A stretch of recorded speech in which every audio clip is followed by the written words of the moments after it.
Magandang araw mga ka-hoops! Isang napakalaking sorpresa ang yumanig sa PBA matapos maitala ng TNT Tropang 5G ang isa sa kanilang pinaka-inspirasyonal na panalo ngayong PBA Season 50 Governors Cup. Sa kabila ng pagkawala ng kanilang tatlong pangunahing scorers at pagharap sa isa sa pinakamalalakas na opensa sa liga, hindi natinag ang TNT. Sa halip, umasa sila sa dalawang bagay: matinding depensa at matatag na mindset.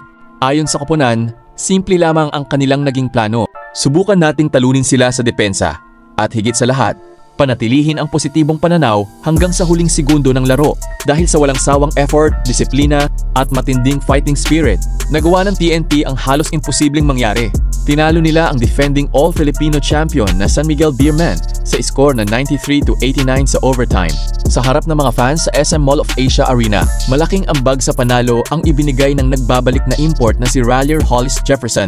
Nagtala siya ng 20 points, 13 rebounds, 7 assists na nagpamalas ng kanyang all-around game sa kanyang pagbabalik sa PBA. Ngunit ang isa sa pinakamalaking bida ng laban ay si Kim Aurin matapos mag-average ng halos 1.7 puntos lamang noong nakaraang conference. Sumabog siya ngayong laro at nagtala ng 22 points, kabilang ang napakahalagang 7 points sa overtime na tuluyang nagbigay ng lamang sa TNT. Kasama rin sa mga nagbigay ng malaking kontribusyon sina Ray Nam Batak at Jay Quaitivis na tumulong upang makuha ng Tropang 5G ang kanilang ikatlong panalo sa 5 laro at umangat sa 3-2 record sa Group A. Samantala, bumagsak naman sa 4-2 ang San Miguel Beermen.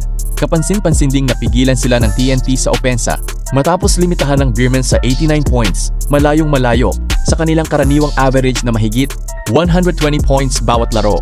Sa panayam pagkatapos ng laban, ibinahagi ni Kim Aurin na mabigat ang responsibilidad na kanyang hinarap dahil wala ang mga pangunahing bituin ng TNT tulad nina Jason Castro, RR Pogoy, Calvin Oftana at Kelly Williams. Ayon kay Aurin, naging simple lamang ang kanyang mindset. Kapag libre ang tira, kumpiyansa siyang kukunan ito. Ibinunyag din niyang nilalagnat pa siya noong umaga ng laro. Ngunit sinabi niyang isang Bible verse ang nagbigay sa kanya ng lakas at inspirasyon upang ipagpatuloy ang laban. Samantala, emosyonal din ang naging pahayag ni head coach Chot Reyes na nagdiwang ng kanyang ika-62 kaarawan sa araw ding iyon. Aminado siyang hindi niya lubos maipaliwanag kung paano nila nakuha ang panalo. Ngunit para sa kanya, iisa ang naging susi: mindset. Aniya, maaari sana silang panghinaan ng loob nang umabot sa overtime ang laban.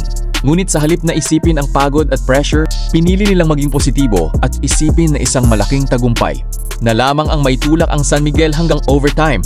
Para kay Coach Chot, ang bawat mahusay na performance ay nagsisimula sa tamang pag-iisip at iyon mismo ang ipinakita ng TNT na kahit kulang sa mga pangunahing manlalaro, kayang manalo kung may tamang disiplina, tiwala sa sarili at pusong hindi sumusuko. Mga ka-hoops, ano sa tingin ninyo? Ito na ba ang isa sa pinakamalaking upset ng PBA Season 50 Governors Cup? Ibahagi ang inyong opinion sa comment section. Huwag kalimutang i-like, i-share at mag-subscribe para sa mas marami pang balitang PBA at NBA. Hanggang sa susunod na video.